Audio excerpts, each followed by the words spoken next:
You have to accept the fact that you could die.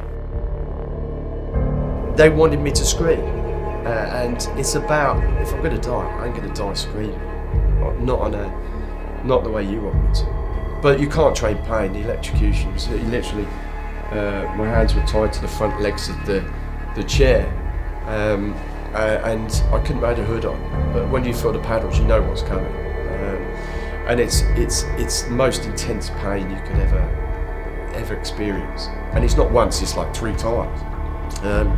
And that knife wound in my leg where they stabbed me in the leg, I couldn't feel that anymore. I was just dribbling. So you're sort of going in between incoherent and sort of being able to get your faculties together.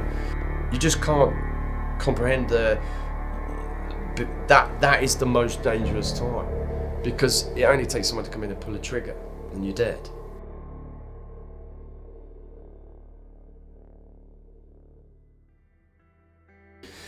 My name is Shaun Pinner. I was captured by the Russians in the Battle for Mariupol. I was a former Royal Anglian and a Ukrainian Marine. I was released last September 2022. I'm here to talk about my time in captivity, Ukraine and Russia, and I've just released the book Live, Fight, Survive, talking about my time in Russian captivity.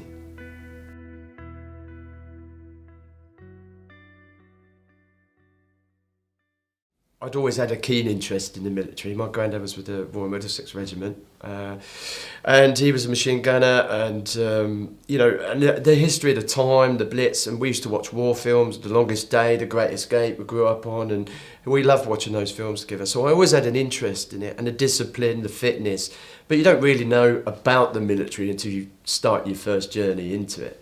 And I actually got to the Navy first, and I was on my way to HMS O'Malley when I walked past an Army Careers office. And I had, my granddad said, look, join the Army. If anything goes bad, you can run away on land, he said. You can't run away on a boat. So, and that was really sort of, sounds a bit stupid, but that was one of the decisions I went, okay. And then I had a friend in the Anglins, so he recommended join the Anglins. And then that's where I went and learned my trade. So in '91, I started basic training. I went to Bassingbourn, which my family's home is not far from there anyway. So it was like a half-hour journey to Bassingbourn. And then that's where my army career started. Went to Londonderry with 3rd Battalion Royal Anglian Regiment, joined them in Londonderry. Went to my first rifle company. Loved it ever from then on. Did 2 more tours of Northern Ireland. Went to Belfast, Op Banner. I was in COP, Covert Operations Platoon with my recon unit, doing overt, covert surveillance in Ireland. Loved that. Working with TCG and then the RUC. And then really my first taste of war was Bosnia in the early 90s. I went firstly with the 2nd Battalion to Vitez, Sarajevo, part of Ops Company. And then I went back again some 2 years later it turned out to be a sunshine posting, but we were part of 24 Mobile, which meant that we could go to, be called to go anywhere within Europe, halt that Russian advance. But we were going to Split, and one of the jobs we were looking at doing was maybe rescuing down pilots if they were going down. So, being a helicopter battalion, we got some really good courses in America, and we did a cut-down version of SERE, Survival, Escape, Resist and Evade training in Fort Lewis, Washington State, which again is what you join the army for. It was amazing, you learn how to catch animals, kill animals, cook them, and then we had the conduct after capture phase. So, how to deal with being interrogated, how to talk on propaganda, get yourself known. All those things that you're taught on survival training, with an end result of that being funneled into an area after 5 days of E&E, escape and evasion, and then being interrogated by artillery and Americans who wanted all our battle groups. So it was part of that training I did some 30 years before, really, that benefited me being captured by the Russians in Mariupol. For me, I wasn't so much of a barrack soldier. I wasn't ceremonial, really. I didn't really get hung up on that. I loved the tactical. I was very much into my reconnaissance unit. I went to go and do junior NCO CADA and finished that, passed that. So after 9 years, really, I left a job I really loved. And because I just wasn't seeing my son and the army was getting smaller, the commitments were getting bigger. And I left the army really not wanting to leave the army, but knew that if I was going to make a second career, I needed to do it while I was young and spend time with my family. The many hats you have to wear as a soldier now, even as a private. You have to go from potentially going to Iraq and fighting to then going on a peacekeeping role. And that's quite really hard to deal with sometimes. When I went to Ireland, it would be wrong for me not to say that there is some excitement there, that you're doing something for your country. And whenever I used to go home, people were proud of me. I think that's something I missed when I got out and when I finished. So you know, being a part of something bigger than yourself. And camaraderie was massive for me. I missed that when I got out. Because you're constantly in close contact with friends and touch wood, I didn't really have anybody that was seriously killed in action when we went on operations. We'd had some near misses, some people injured, but so I'd had a good 9 years really injury free and not seeing many friends suffer, but experiencing all those different aspects of being in the military now. So the peacekeeping role in Northern Ireland, the counter-terrorism role, peacekeeping role in Bosnia, the counter-terrorism role in Northern Ireland.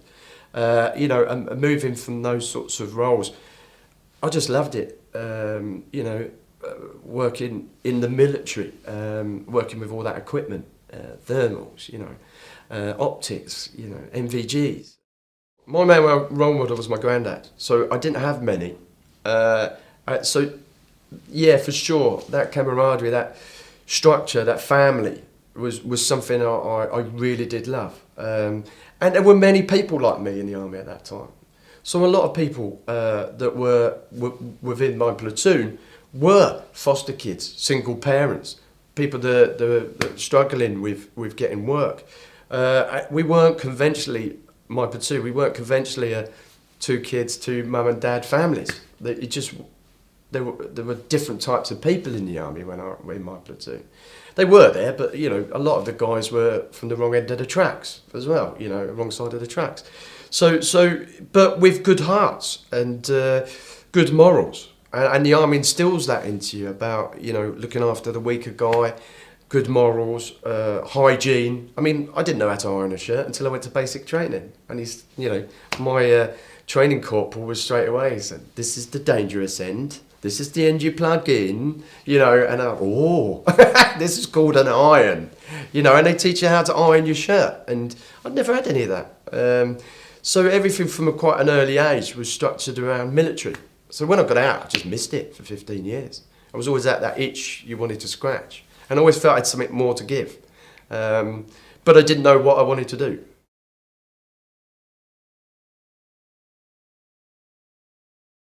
But what led me to go to Ukraine was that I was really depressed, looking for something. And when I came out of another 9-year relationship, after running a successful business, I was really at a loss. And what do I do? I'm in my 40s. Do I want to be doing hazardous waste management for the rest of my life? You know, as much as it gave me the kicks I enjoyed starting up my own business, it gave me those kicks for short term. But did I want to go around 16-hour days around the M25, putting on weight, thinking, I just didn't want to do it. But at the time, I couldn't work out why I was unhappy and why I was upset. And I'd suddenly got money. I didn't have to worry about that. I'd had an apartment. But I just thought, I just set to default, really. I was still fit. I wanted to get fit. I had all the knowledge there that I'd learned over 9 years. And really wanted to go back to basics, set to default. A friend of mine was working as an EOD operator in Mariupol and said, "Do you fancy coming over being an instructor?" And initially I was like, why do I want to go and fight Russians? I spent 9 years training them, I know what I can do. And in the end, went to go and see him. I never went back for 5 years. I fell in love with the country, the job, the people, the climate. You know, it's super hot in the summer. I was on the beach. I had my first base when I got there was Yanukovych's old beach property on the Azov Sea. So we had Olympic-sized swimming pool. It was probably the best base I'd ever been on. So it was really nice to get amongst the troops again. There wasn't many foreigners out there. And I could see straight away that the Ukrainians they absorbed this training. from the British Army, the American Army. They wanted this NATO tactics. So, and that's where I started in Ukraine. Very much fell in love with it, and then met my wife in Ukraine. It took about a year to understand the culture there before I was sort of integrated in as someone that wasn't there just for the tourism. I had no agenda to go back. And one of the biggest problems with Westerners when they go to places like this is they try and cram their war in 6 months, and when it doesn't happen, they get all upset and blow up, and they don't really understand the culture, can't speak the language. Me, I was into the language as soon as I got there. Had some lessons and tried to understand the culture. Travelled all around Ukraine in my time off, which got me a lot of respect. And then over time, once you pick up the language, I was in. The whole world opened up. And I was able to talk Russian with the guys from Mariupol, because most of the people in Mariupol spoke Russian, it's fair to say. But it was very much a Ukrainian city. You know, Ukraine Day was packed. The streets were packed. There was barbecues, wine. We were on the Azov coast, so in the summer it's beautiful. But that's when my life opened up there. After about a year, when they realised I was sticking around, they quite liked it. And then I got the nickname Old Dog, Stary Sobaka. So and once you get a nickname in the military, you're liked. So, and that worked there too. I never felt homesick, and I couldn't.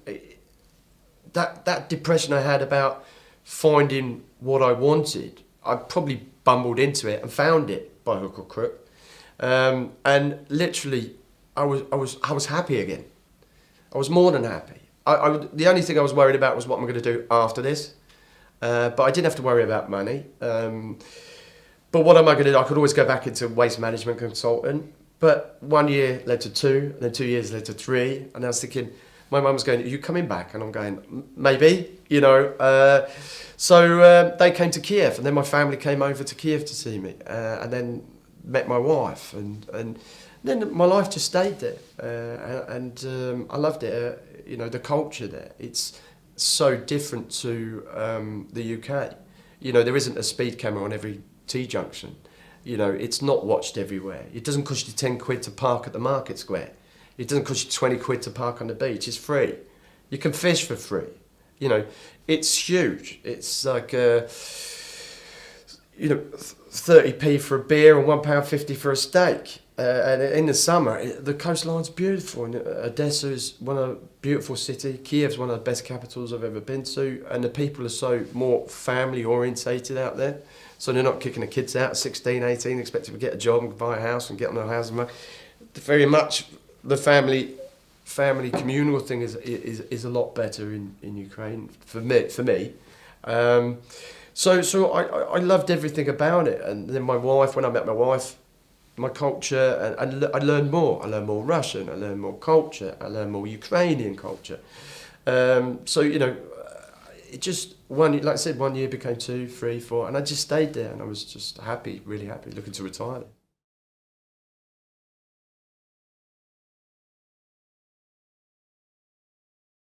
I was somebody again, with a knowledge where the platoon commanders could see that knowledge. And then with Ukrainians, it's slightly different. That it's very difficult to tell a Ukrainian anything unless you have someone buy into that, like an officer. So it was about winning them over, the trust with them, and then that's how I ended up becoming a section commander, promoted, first BTR commander, first foreigner in a frontline position, because they trusted me to do that. I was the first foreigner to complete all aspects of parachute training in the Ukrainian Marines. I didn't think I'd be able to do that again. And they just sort of said, "You're going to air assault." I said, "I'm in the Marines." And they said, I was thinking boats. And they went, "Nope, Mi-8 helicopters. You're going to be jumping out of that." And I was like, "Are you sure?" And I was thinking, am I sure? 46 years old. Are my hips and my knees going to hold out on these jumps? They did, and I was fit.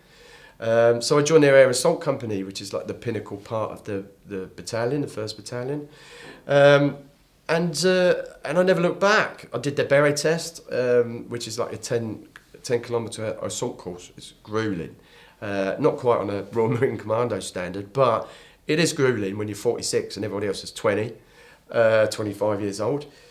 But, you know, they were looking at, when we were running and going through the course, they were like, "Still here, Starry, still Old Dog, still here." And I was keeping up with them through, and I was thinking, well, you know, if I'm still good to go, I'm good to go. So I had a great 3-year contract with the the Marines. It was a big choice to go, but I felt confident enough that I could do it.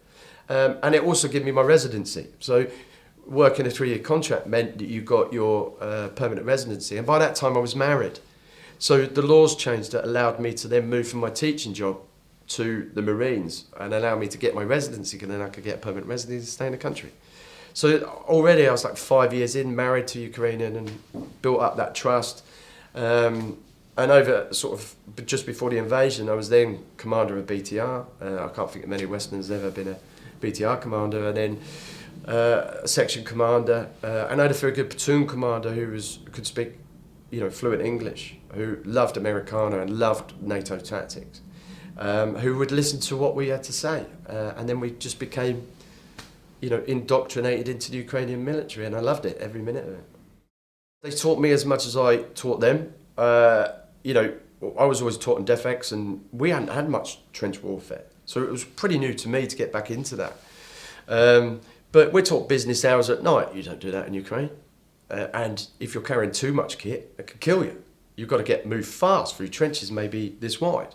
And how you pack your kit, so you're not getting snagged on the little knots in the tree. And they taught me about living off the land. When you're in trench warfare, the logistics are so bad, and how you get them into the places, that you're supplementing your logistics with living off the land. So that survival element of SEER, which I'm told recently, because I travel now, that they're really knocking that on the head, because they can expect to get people out very quickly. You're not expected to live for 2 weeks out in the wilderness. I talk to them now and say, actually, in Ukraine, it's about living off the land as well as the defence of the position, because the logistics are so bad. You might not get MREs, and you're marching logistics maybe 1 kilometre through trench lines to your position. And while you're doing that, there's 1 million drones flying over. So they're going to try and take you out just carrying some tray of eggs and some meat to your position. So you try and limit that. So you try and live off the land.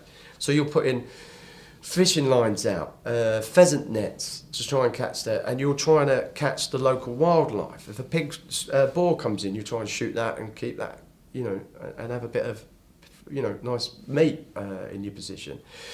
So they taught me about that. You don't go at night really because of the mine threat, and tripwires and thermal, and so a lot of operations conducted through the day, afternoons, going through dead ground. It makes you the best dead ground navigator in the world, because you're trying to study pattern of life, which is what I did in Ireland, and then you're doing it in a trench, trying to work out where the command trenches are, where the 50 cals are, where the mortar position or the mortar pit might be.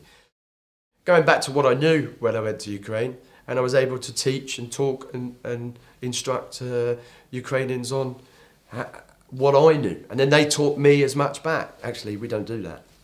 And also learning, when I joined up, we didn't have mobile phones. So, I was pretty tech savvy, but now we're talking about drones. I'd never experienced really drones like in Ukraine, and the different natures, different types, and they taught me about that, and I had to get down with the kids and start using, learning all about drone capability, and so they taught me as much as I taught them, and I taught conduct after capture and survival with them. But most of those boys can hunt, chop wood, and do that anyway. They were really good at that. Before the invasion, it probably felt more like Ireland in a way. Even though it was trench warfare, if you were going to get hit, there was lots of ceasefires as well. So, we were pretty good with the ceasefires. We were told not to provoke, but, DPR were pushing and trying to provoke us into shooting us. So a lot of ceasefires over the time. It was quite quiet a lot of the time. New Year's and Christmas was just horrendous. It was like Rorke's Drift, a line of fire just coming down through the night. And then it just goes like, and then it's, and then Christmas and New Year's, they want to go, Happy New Year. Just the craziest thing I've ever seen. So they're just shooting rounds, RPGs, mortars, Illume, and you're just thinking, this is just crazy. Artillery comes in, but we had a lot of ceasefires and Minsk agreements, so long periods of times we didn't see anything. 3 or 4 months just living in the trench, -30, just trying to survive. It was freezing, and the kit isn't great. Logistics is bad, and sometimes you get less calories in the winter. So, you're constantly adapting your learning processes. So if you go there thinking you know it all, like a lot of Westerners come over and go, oh, I'm American or I'm British and we've got the best training, you're just going to come undone. It's not something really we've ever seen. So a lot of the Westerners now that come over there, I don't really talk to, other than guys I've worked with who are married to Ukrainians, who've been there for 5 years, who I know are solid guys, because you don't know who you're going to get over there at the moment. I was the only one that knew how to use an NLAW, and they came about 3 or 4 days before the invasion. So I was literally, my commander said, have you seen one of these before? And I said, yeah, I fired the Law 94 back in the 90s. And he went, great, can you teach the guys? And I was like, yeah. And 3 or 4 days before the invasion, I was trying to PDF the new optics on the NLAW, thinking, don't worry boys, I've got this. Maybe a Professor Gandalf of NLAW, only because I fired the only one that had ever fired it 30 years before. So I was just, you just had to adapt all the time. And the Ukrainians are really good. They're like, oh, this is good. Optics. And they're really, really good at picking up these weapons very, very quickly. It wasn't a problem teaching, talking and working with them. They were just so good at it. Always wanted to, with a common goal of really defending their country and how we're going to kill Russians. And that's basically it. When I do talks at universities and you sort of say stuff like that, I go, oh, so what do you think we do in the army? That's what we do. You ultimately have to get in that position to be able to do it efficiently and good and get away. I loved teaching them and being out there, and it was my home, basically. I had no reservations about defending Mariupol.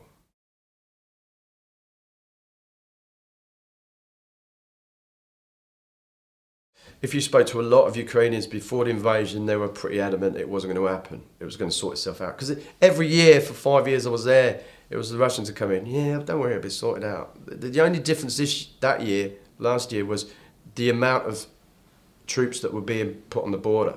We'd always had 180,000 Russians near the border. However, it was going up to 200, 220. And then all the vehicles with the Zeds came in. Knew it was on. And even my wife was saying that we wanted to spend, joked about it in here, wanted to spend $7,000 on the new kitchen in Mariupol. And I was thinking, I just don't know about this one.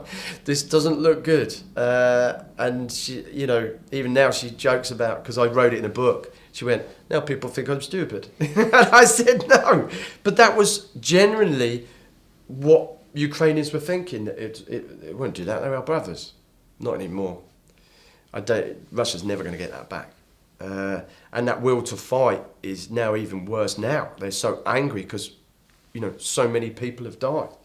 60% of my wedding pictures from 3 years ago in Mariupol, we had 70 guests. Most of them were men because it was military. Now 60% of them are captured or killed. Even 3 weeks ago in Sloviansk, a friend of ours for our wedding died. So it still goes on for us daily. But the anger, oh my God, you only have to go to Ukraine to see the hatred for Russia. The first day of the invasion, I'd be lying if I said I wasn't nervous. But that's when you've got to rise above that and control that. I was a section commander. If I start flapping, everyone else is going to start flapping. So my sergeant's coming at me saying, you're going to be the PKM gunner. I didn't want to be the PKM gunner. I was the only one responsible because they knew I could fire it. And as we went on later into the siege, we were running out of people. The reservists we did get in were ill-trained. So I found myself at one point with an underslung grenade launcher, an AK-74, PKM, 200 rounds on the PKM, plus all the extra link, 25 VOG grenades, 40mm grenades from a grenade launcher, 8 magazines and spare ammo. That's before I'd had anything else, and I was like 46. I was like Rambo, and I was just thinking, I don't want this PKM. The NLAW would be, we haven't got any more. We've used them all. We've given some away, So in the end, your expertise is you can't fold. Because if you've got all that gear, people are looking at you. And I had an amazing letter from one of the guys who I was in one of the shell scrapes with, a Ukrainian woman. And he's been since released, but I write about him in a book, Kovalenko. And his wife wrote to me when I got exchanged, and she said, "I'm really happy you've been exchanged." And then she read to me a text that he sent her from the position saying, "I'm really happy that there's a Brit guy in the position because he knows what he's doing. Everybody else seems to be, disorganised. I'm very proud to fight with him." Then she read me this text, and I was crying. I was thinking, I hope he gets out. And then he was exchanged about 2 months later. So you get those messages back from wives, and when I got released, saying that they had a lot of reassurance that I was there pushing the agenda, supporting them. I give him equipment, things like that. He was really cold. He didn't have anything because he was like a reservist that got brought in. So I gave, you look after your mates. I gave him a spare beanie hat and a hoodie, and said, I have that. I don't need it. And he wrote to his wife and was grateful that I helped him and supported him when he got there. So now we're friends. He lives in Kiev now, and he's got some leg injuries. He got severely injured in Mariupol. But yeah, we've got that common bond. We're friends for life now. So again, it's that looking out for each other. Different nationalities, we're fighting under the same flag. But you've got to have those beliefs as well. You got to be a believer. But for me, it was no brainer. It was my home, and that's what people don't understand. But you're from England, but Mariupol was my home. I had a house on the left bank, a family, a community. We'd been there for 5 years. I'd spent more time in Ukraine than I'd ever been in England at that point. So, and people, especially Russians, don't understand. You're not Ukrainian, you're English. Hold on, I'm at home. People struggle with that. I had no problem fighting for Ukraine. It was a decision I made long before, the invasion last year. We had drones 10 feet in the air flying into our camp when we were in Illicha. I was on an embankment, and I remember radioing through to Bear, who's in the book, just saying, "You seen what's outside your door?" And he went, "No." And this Russian drone literally went in 10 feet back, was looking through windows in the compound, trying to find where everybody was to call in an artillery strike. I mean, that is how brazen and bold the drones are. You've got to deal with that. How do you deal with that? Guys would shoot them, but you didn't know if you were shooting your own drones a lot of the time because the communications were so bad. But you certainly become attuned to drones. The videos you see of guys just lying in a trench looking at a drone is because there's so many rounds winging around, artillery and everything else. They can't do anything. They can't get out. So they're looking at the drone, and suddenly they're just picking people off. It's demoralising. How do you deal with it?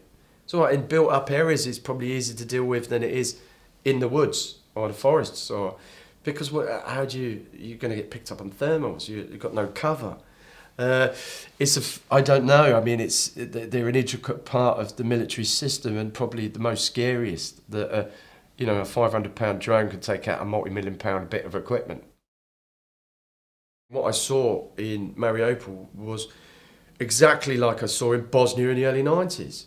They didn't care if you was a Russian sympathiser or a Ukrainian sympathiser. Over 25,000 people killed in Mariupol, including women and children, butchered by Russia. They didn't care. And now they're 20,000. They've taken the 20,000 children into Russia. They don't want to send them back. Send them re-education centres. It's ethnic cleansing. Bust loads of Russians into these areas from the outskirts and other places.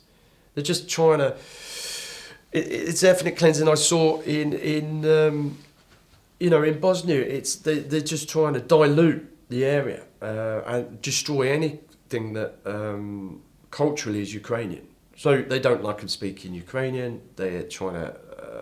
They robbed the museums, taking all the antiquities, the Ukrainian history, and because he wants. Fundamentally, the old Soviet Union back. It's a land grab from Mariupol he wanted to Odessa to control the Azov Sea. We didn't have food.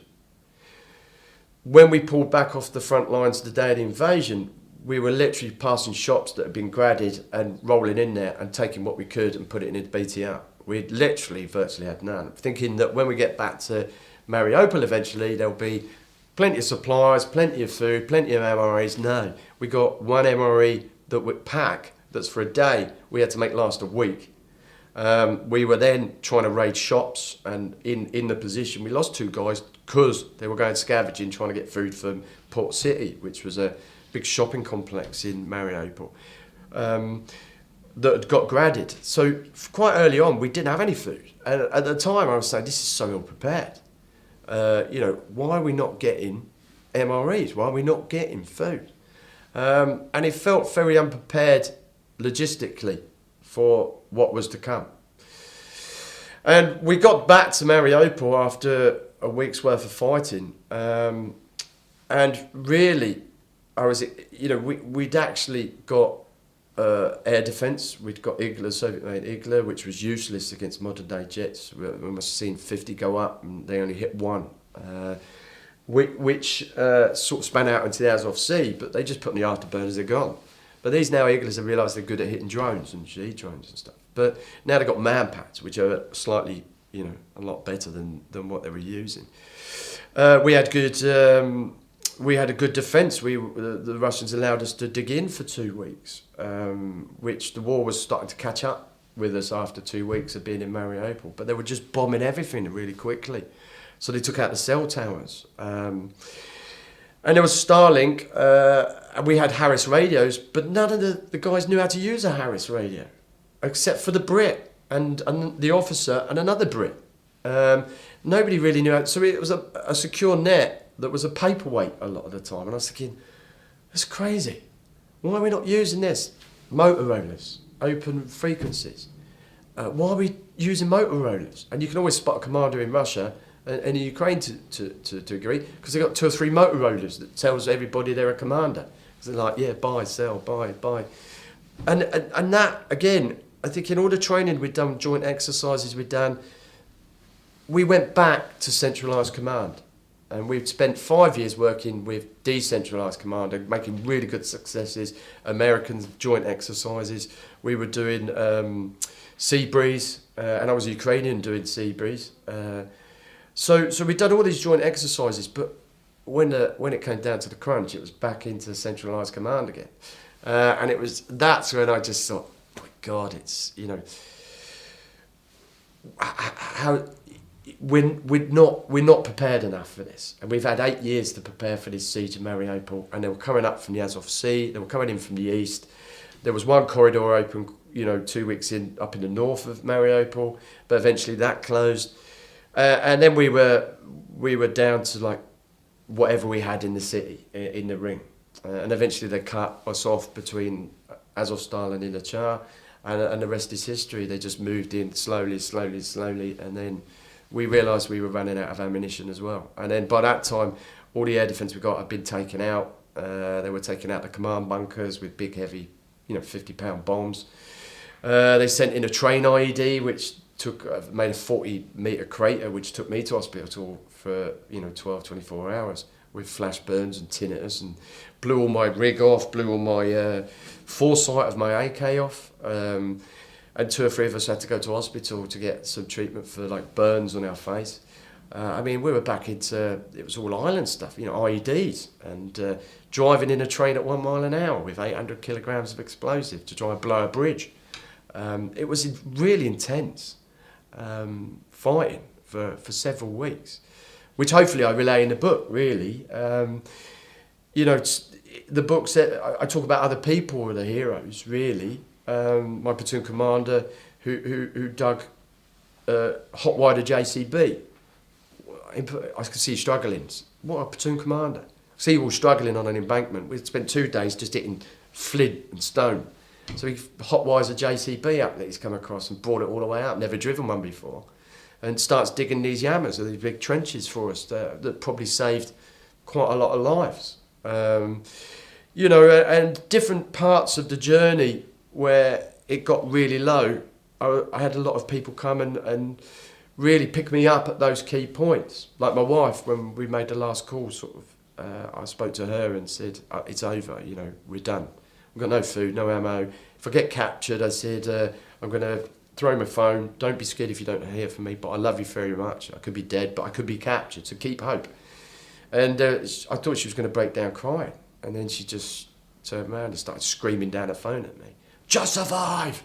She was saying, "You guys are amazing. You guys are fighting. Tell the Azov guys you're in the toughest area," which is more news. I was like, "Oh, great. Keep surviving. Don't give up," she's saying. And she wanted to pass on the messages that the whole world was watching, and that couple of Brits had raised the profile of Mariupol just through a few tweets and video messages to the news, which then the focus we realised was that we were at the tip of the spear in Mariupol, and that I might not see any of my family or my wife again. So we were struggling, ill prepared. We could have done better with preparation, if I'm truly honest. But the fight was there, the willing to fight. The boys didn't crack at all for 7 weeks until we'd literally run out of everything. So command and control was very good. Command and control, I would say, was exceptional, because when you're dealing with people that want to maybe float in the idea of I'm going to run away in the night, they all stayed, because you're able to convince them that you've got to spend a long time living with yourself, you're with your mates, and all of them stayed. My friend Dima was killed, unfortunately, in Mariupol, and many others of my colleagues. But the command and control only went down when we got ambushed on the extraction, where we made that decision to leave the position and evacuate.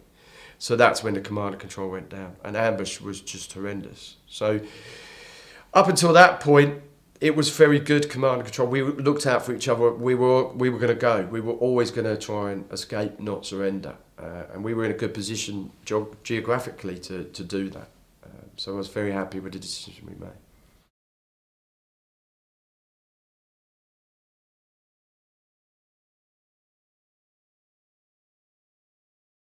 The day before, when we should have gone, was foggy. There were 2 BMPs, Russian BMPs on the road we were going to try and break out from. So they cancelled it and said we're going 24 hours. Unfortunately, the next day was the best and the most sunniest day, warmest day we'd had for months. So it was clear blue skies, drones were winging around everywhere. So it was, everything from the word go was just against us. And then I'm a 48-year-old man with 200 kilometres behind enemy lines, trying to get back to friendly lines. I was always up against it, with the whole Russian army chasing me. I was able to prepare, knew that the initial capture was the most dangerous. So I sort of thought, if I get captured, I've got to find a Russian officer, rather than get captured by the DPR.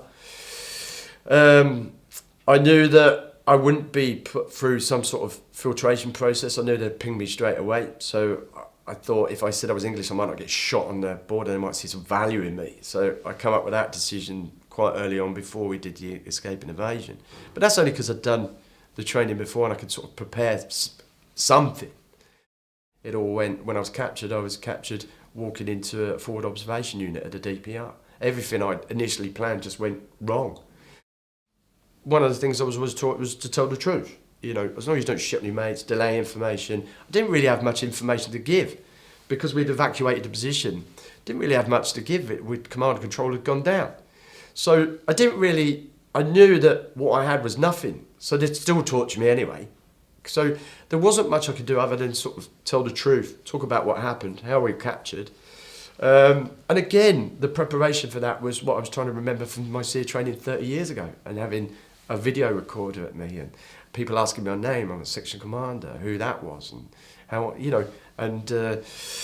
so I was able to prepare for that really, really well. Understood that you can't train for pain, but had a plan. But no plan survives first contact. You have to accept the fact that you could die, for one thing. I'd gone through that several times before we'd even got to that point of being captured. When a guy gives me a false execution, I'm not religious really, probably a bit spiritual, but I'm not religious. But, for me it was like, I said to him, just because it was the only thing I could think about, was that I'd made peace with God, but I'm not really religious. But they wanted me to scream. And it's about, if I'm going to die, I'm going to die screaming, not the way you want me to. And I'd already heard that they were going to move me on. But you can't train pain. The electrocution was literally my hands were tied to the front legs of the chair, and I couldn't put a hood on. But when you feel the paddles, you know what's coming, and it's the most intense pain you could ever experience. And it's not once; it's like 3 times. And that knife wound in my leg where they stabbed me in the leg, I couldn't feel that anymore. I was just dribbling. So you're sort of going in between incoherent and sort of being able to get your faculties together. But I knew I was going to be moved on, but you just can't comprehend that is the most dangerous time, because it only takes someone to come in and pull a trigger and you're dead. You have to accept that has to be the case, that could happen. And I think I'd done that several times. We'd been blown up by the train IED, put in hospital there. The first day of the invasion, I'd come to terms with that I might not get out of this alive. And I'd already seen Dima die, even off my friends die, in the battle for Illicha. So, you know, I'd come to terms with that, that could happen. I'd been pummeled for 7 weeks. I think it was on video, and the Russians videoed me when they were catching me, and I sort of said, we got smashed. We did. We got smashed towards the end. They loved filming me after not feeding me for 3 days. I started to test the boundaries with them. I said, I'm not eating for 2 days. Do you want a burger? Because the Russian press were there. So they would film me eating a burger, and then and I'd say, can I have a cigarette? You know, can I have a bottle of water? And you know, what starting out was we were having no food. By the end of it, I'd said I'd do interviews. Maybe the big cigarette whore going. I was doing anything for a pack of cigarettes or a cigarette, just to, and I didn't really smoke much, but it was just something to pass the time, to give to the boys who did smoke, or, you know, just to keep going. So I'd do anything, and then, but you naturally do stuff anyway that I was taught in SEER. So, you know, I got injuries on my wrist, so they were telling me to cover up my bandages. So I was trying to, you know, over time talk, showing in my bandages, which you'll see in the videos, the condition I was in. We got a great timeline of when I was captured, not looking too bad, to when I went to trial, when I was 60 kilo, not being fed, gaunt, ribs showing, skeletal. And that's all because they want to put you on the proper propaganda. And you don't get a choice the early days. You don't get a choice about doing it. It's like, you help us, we help you. We can make life very difficult for you if you don't do this. So you don't get a choice. But then it's about managing the situation you're in. You can't control the uncontrollables. Most of my thoughts were around food because I was starved. It's the worst form of torture ever. Because it's a commodity, it brings out anger, your energy levels fluctuate, you don't have any toothbrush, so you've got yeast and really gammy teeth, and that's the worst. And I like to look clean and dress up, but I look absolutely, when I took a look at myself in the mirror, I just thought, oh my God, I look dreadful. It just looked like I come out of a Japanese war camp from 40s. I was just like, my back went into my legs, you could see my ribs. My elbows were starting to inflate because the fat was coming from the sides of my arms, forearms, and then because we hadn't seen any light for 3 months, my skin was like crepe paper, and all we'd eaten was bread, so I wasn't getting any multivitamin. I wasn't getting any vitamins anywhere else. So generally, I was just, again, you're fighting the way you look yourself, and that's really hard to deal with. You can't control the uncontrollables. There's no point. I knew my wife was safe. There wasn't any point in worry. All I wanted to worry about was getting out of this situation. Getting out with all my limbs, getting out with all my fingers. Keep pushing all the way through to the end. And it gets you up and down. So it's about dealing with everybody that goes through that down bit and looking after each other when they go through that down bit. And the only way I could think about doing it was, a Ukrainian said to me, funny enough, he said, I've got the weight. And I can identify with that, with like the black cloud that people talk about and that depression. So being alpha males in the military, like most men are, all want to be, they don't like talking about their feelings and stuff. By the end of it, we'd got people talking about how they were feeling the weight today, and we give it a name because we all knew what he was going through, and it was about talking about cheering him up and helping him through that. And everyone went through it at different times and for different reasons and at different thresholds. So we were able to then help everybody who had that time when they were really struggling, that we could help each other, including myself. And I had to keep a stiff upper lip, but even I broke down when the guys went to court because I was on my own for so long, trying to keep that bravado. In the end, when they went, I had to tell to myself, just broke down in the cell because I just thought, I'm not getting out, there's going to be shot.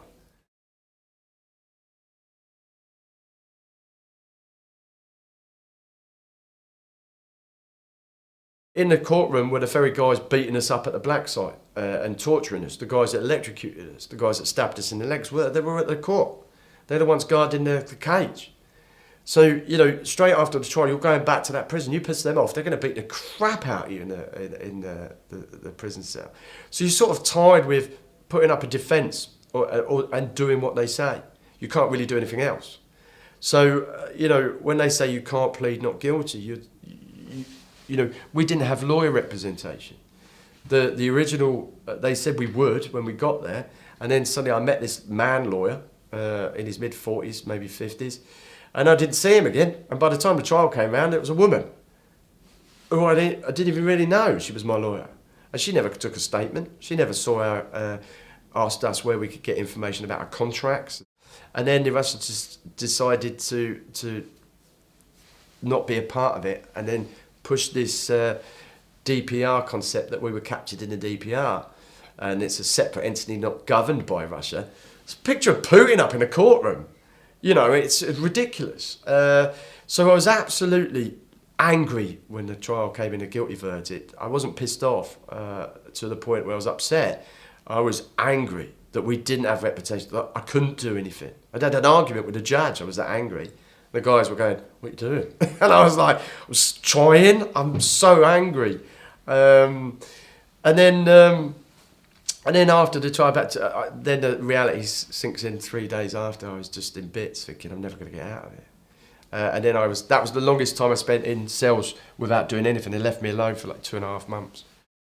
We held on to those hopes that we could be exchanged. But yeah, we didn't fold at all, really worrying too much about being shot. A couple of times it registered, like I said, when I was on my own and they went to trial. For some reason that day, thought about it too much and broke down. By that time we'd did appeals to Boris Johnson. We'd got wind that we were all over the world news. So we were able to get hope from that somebody somewhere was working on us, and we'd got Russians. And we knew if we were shot, they probably wouldn't get those Russians back. So again, we were sort of weighing out, is this bravado? Is this, is this really going to happen?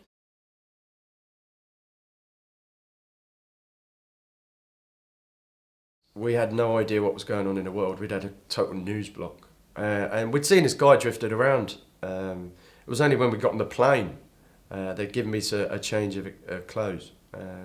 We set off from Rostov-Don, and the Saudi medic doctor said, if we get out of Russian airspace, then you're free.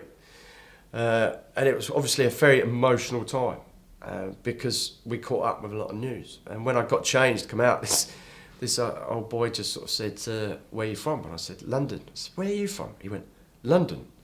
And I went, you don't half look like Roman Abramovich. He went, I am Roman Abramovich. And I just, what are you doing here? And then John's going, it is him. Why didn't you buy West Ham? And he just went, because Chelsea's closer to my house.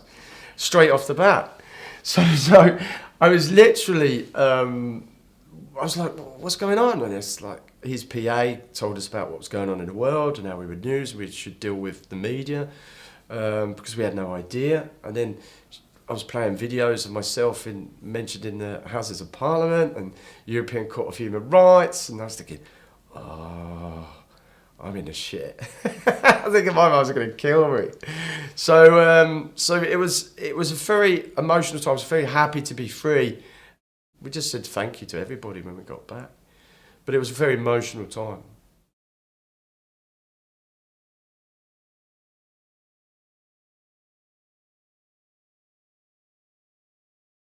I slept like a baby since the day I was released. Talking about it's good. I talk about this now with NATO troops because I've done SEA and combat after capture. I'm able to talk about my experiences and why I don't suffer really from PTSD. And that's not to say I don't suffer from it.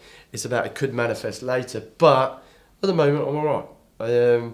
For me, I talk about the fact I was able to, I've got a good family network. So I've got my family, my wife, people are there that help me when I got out. Part of it's that, you know, when you get captured by the enemy, you've got to expect these things happen. So for me, it was about, I'm 50 years old. I'd had 13 years in the military, 9 war tours. I lived my life in the military. So I was under, you know, under any illusion that if I was captured, if I just got out with all my digits, I'd be happy.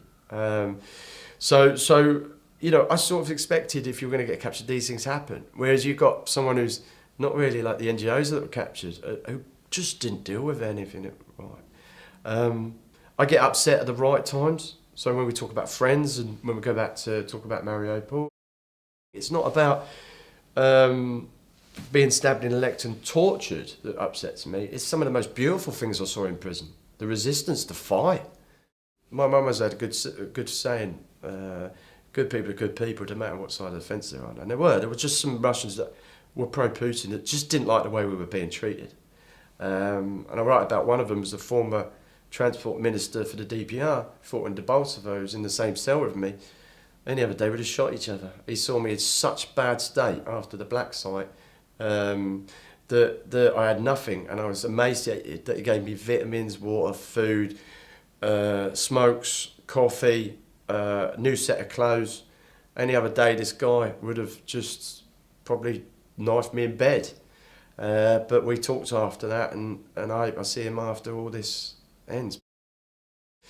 And there's some really nasty people. So, you know, not everybody was bad, but Russia really has a restriction on what it can say about the special operation, and they control the media, and Putin controls the media. There's no free speech.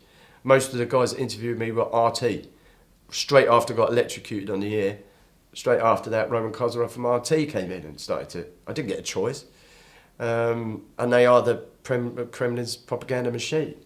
It's them I hate the most, really. The prison guards are prison guards. Can't really do much about that. But it's those guys that know all the FSB guys and the MGB guys that pump out these false narratives that are really, you know, they make me angry because they know what they're doing. And there is no free press in Russia. So, yeah, that makes me incredibly angry. And when we got back, we could ping a lot of people and who the people were and the journalists that came in and who interrogated us, you know, while we were being beaten, stabbed, tortured, starved. And they love to use Western media as well, Western speakers, because it resonates. They want to resonate. They want to sell Russia to America and England. So they want to tell our Brits here and Americans here with Russia. So it's even more degrading and makes you even more angry when a Brit comes in or an American comes in and starts interviewing you who's all pro-Russian, calling you a Nazi. You've got to be so careful not to lose your temper, because right behind the camera is the two thugs in balaclavas that are going to beat the shit out of you when you go to the black site. So again, you become the best boring politician in the world, and you have to do that, and you can practice it, but you know, until you've done it, it's a very different thing to deal with. And now my anger is channeled at getting them. So, you know, again, it's another therapeutic thing I've got. You know, not only am I writing a book and talking to NATO troops about my experience of giving back to the military, I'm now able to get my anger out by pinging these people, and even we're now taking to Russia to court, which will ultimately unlock money for people affected by the war in Ukraine from Russian assets that have been seized. And for me, as far as I'm concerned, if you're going to torture people, electrocute, ethnically cleanse and commit genocide in Ukraine, I could give them monkeys, take the money and help these people that have been, you know, affected by the war in Ukraine. Make that, and that's where my anger's channeled. I literally couldn't wait to get back, to get close some doors there. And that was all about meeting my friends who did get out, who were exchanging with me, finding out what happened. And that initial trip to Ukraine before this year was about getting closure. I needed to do it. I needed to go back home and see my family and experience what I'd been fighting for again and get closure with my mates. So it was very important for me to do that. And I'd be lying if I said I wasn't quite nervous going across the border from Poland thinking, do I really want to do this again? I want to help rebuild and you know, as best I can. I raise money for humanitarian aid groups now. We raise money for my wife works as a refugee, so she's directly involved in the refugees and people affected by the war. So I always wanted to do that when I left anyway. I was just captured in between, unfortunately. But now I moved more into that. I got medical problems which really halted my military career anyway. I've got problems with hip, back, because of the electrocutions and the malnourishment and the beatings. So I'm not where I was sort of last year anyway. I don't think I'll ever be back to full fitness there. But yeah, I go back and teach Ukrainian troops about conduct after capture. I've done a talk with 80 troops in Kharkiv about how you can best survive when you're captured. I'm trying to give back as much as I can to help the Ukrainians defend their freedom, really. So I can't see it ending very soon. You know, I always use Churchill's saying, you know, it's not the beginning, it's not the end, but it's definitely the end of the beginning. Don't be surprised if you see Ukraine still pushing the winter, because we used to do that before. We're better fighting in our own country. We understand the countryside and the terrain. The logistics for Russia's been pushed back. Don't be surprised if we still push for those areas into the Azov Sea through the winter. And then it's just whether, you know, the will to fight still keeps going, because at the moment Ukraine has the will to fight. I think it's going to be very difficult if the support wanes. And they don't want people to fight for them. They want the support to be able to fight for their country, which, you know, is very important. And everybody's underestimated the Ukrainians. They are disciplined. They've been very good at what they do. We were out there, and I stayed there because they're very good at what they do. So yeah, I have every confidence that they could win. And you never know how the political agenda is going to go. We already had one coup in Russia, so you could have another one. And not everybody feels the same way, because 60% of Russia's attached to Ukraine in some way. And they know what's going on. They've got VPNs, they can see the news, they're not stupid. But they're very limited about what they can do, Russians. So, you know, a lot can change very quickly out there. And I'm hoping that we can be successful and keep supporting them until they are successful. You know, you can't underestimate Putin, but he's not going to be around forever. So I'm hoping that, you know, but what do you put in his place? That's another question. What goes in his place? There's a lot of ultra-nationalists that could be far worse. So I don't know the answer to, but I'm confident Ukraine can still be Ukraine and take back the ground. But long term, we've still got to live with the neighbour for 10 years, 20 years or whatever, until he comes back again and decides he wants another crack. I don't know. It's a difficult area. I don't know how it's going to end, but I'm hoping we're going to keep pushing and helping as much as we can in the interim.